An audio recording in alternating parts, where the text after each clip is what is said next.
So I'm going to draw the full range again. So we have minus 20, 18,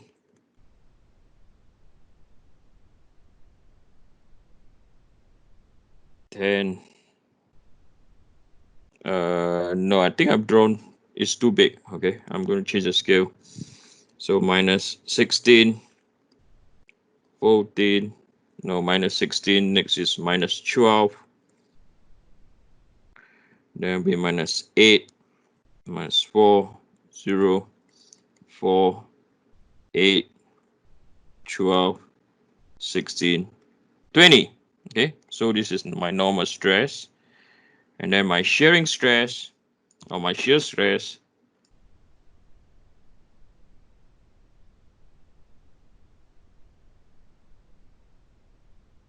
so this will be my 4, 8, 12. I don't need to draw any bigger. Shear clockwise, minus 4, minus 8, minus 12, anti-clockwise. So we are given the upper limit, right? So, sorry, our shearing limit is a control. So this would be 10, right? So the circle cannot go more than 10. Oh, wrong color. Sorry, people.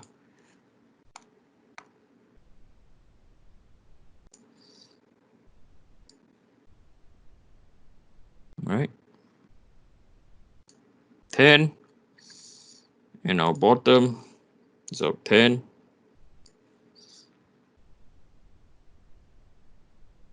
Right? And for this case, again, we have our anchor. Our anchor is our what? Our stress in the Z direction. You have zero shearing stress, zero normal stress, and zero shearing stress. And so there's only 1 point for this. So this is our point Z. Right? And because, right, like what I was explaining before, right? So the maximum radius we can have is 10 ksi, right? So diameter will be what? 20, right? So because our anchor is at Z, so for this case, our limit, right? Our other limit is 20, right? On the x-axis. So it cannot go beyond here, right? It cannot go beyond 20. Positive 20 and not negative 20. So the circle has to be within this band. Okay, it cannot go beyond that. So it cannot go beyond this limit over here. All right, it cannot go beyond here.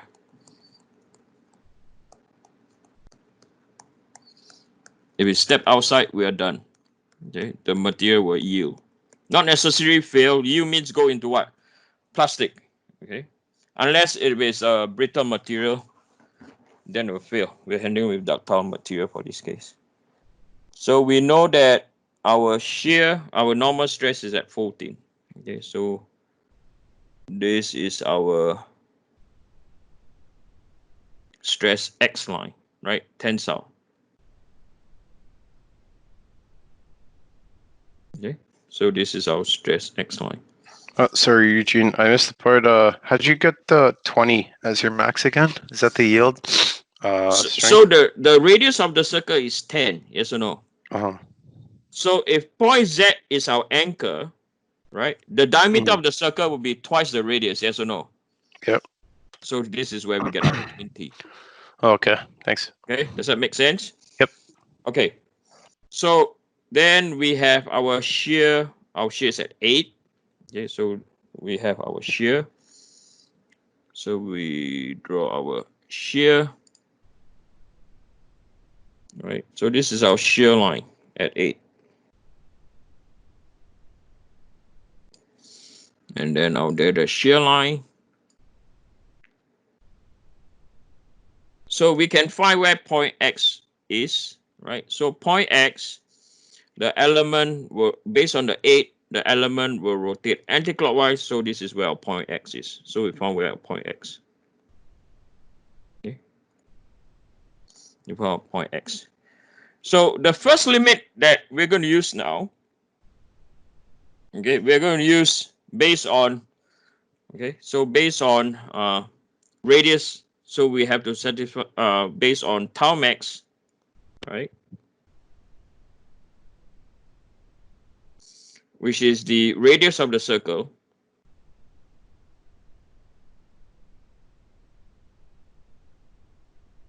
and the radius of the circle will be at what? Will be at 10 ksi. Okay. So from point X, we can construct 10 ksi. Okay. So I don't know where the length of 10 ksi.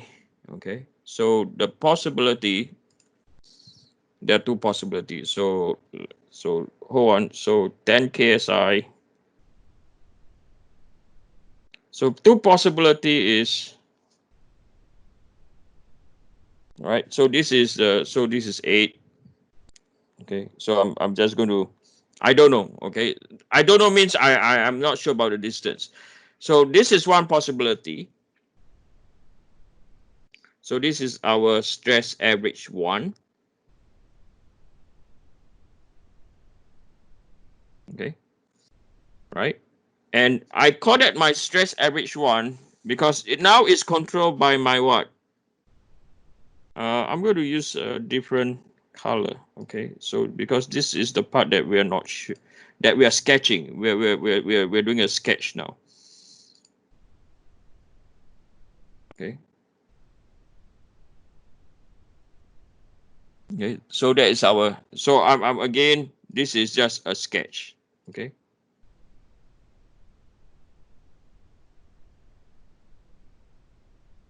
Right.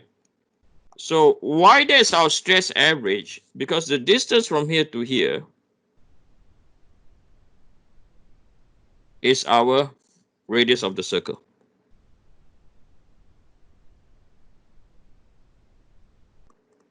Or our tau max, yes or no? Or this is our tau max. Okay. So the second possibility, as I said, this is just a sketch. All right. So I'm going to, this is our second possibility. So at this point over here, this is our stress average 2. But because we have drawn our no-go land, we know, we can see physically by observation, stress average 2 going to give us a stress Y2, which is outside operating boundary, okay, outside the material allowable boundary. Anyway, we're going to calculate it, okay. So from here, we're going to calculate stress average 1, right, stress average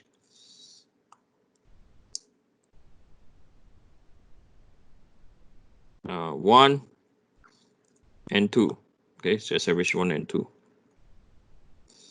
Right, so will be equal to minus, or will be 14 plus and minus, so this will be equal to 8 squared, not 8 squared, is equal to 10 squared minus by 8 squared. Okay, so we are dealing with this triangle down here now. We are dealing with this triangle now down here, right? And we know that the distance from here to here, right, the distance from here to here, this is where we have our square root of our 8 squared or our 10 squared, because we have the radius minus 8 squared, which is the shear, right? So this will be equal to 10 squared minus by 8 squared square root. So it's 14 plus or minus 6. So one of the stress average line will be at 20 KSI, and the other one will be at 8 KSI, which is a coincidence that it happened. So we found exactly where's our stress 1, where our stress 2, right? Then we extend the line, right? So now we know where the stress average, the average point is. We can now do this. Okay, so where intersect, right? So this will be our stress Y1 point, and the other side,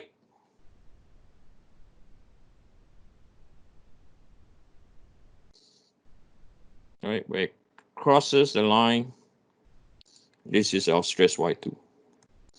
And we know that when we found our stress Y2, it will not be valid anymore. Yes or no, right? But let's calculate it. Okay, so in the exam, when I ask you to do this question, you have to calculate it to tell me why is it not valid. Okay, so we know that we're going to find this point. We're going to find this line over here, right? So from here, we know that the distance, right? We know that the distance from here to here,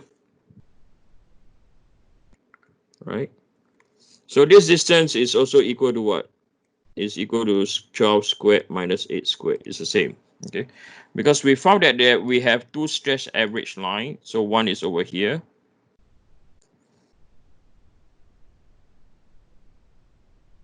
And one is outside there. Okay, so the other one is over here,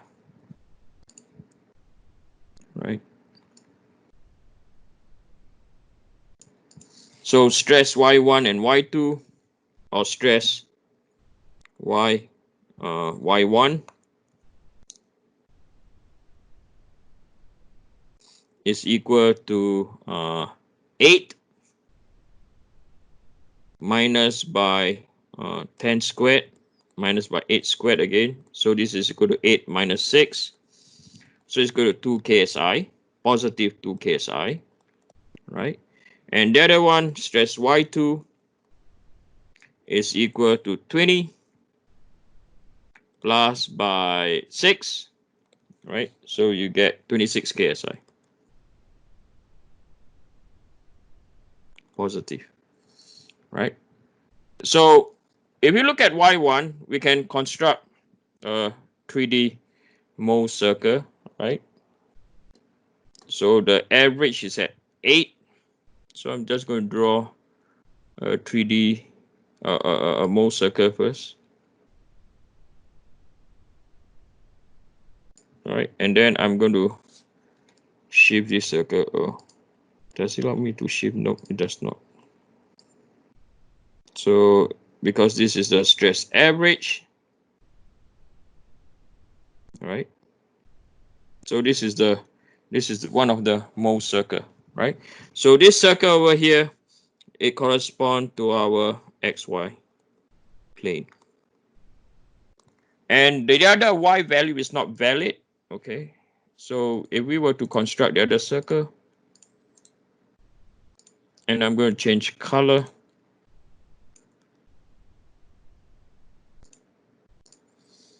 and this is the other Mohr circle,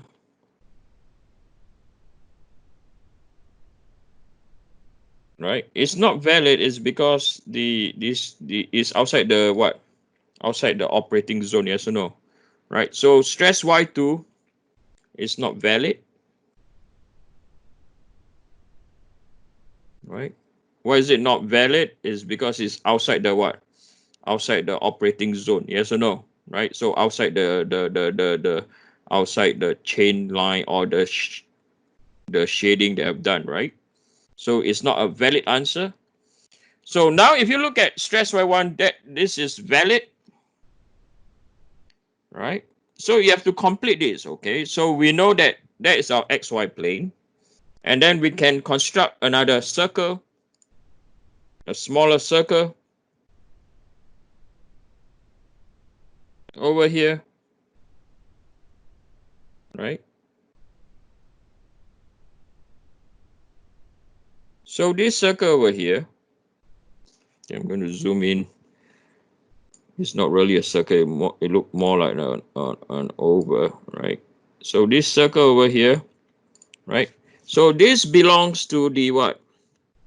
This belongs to the YZ plane, right? And then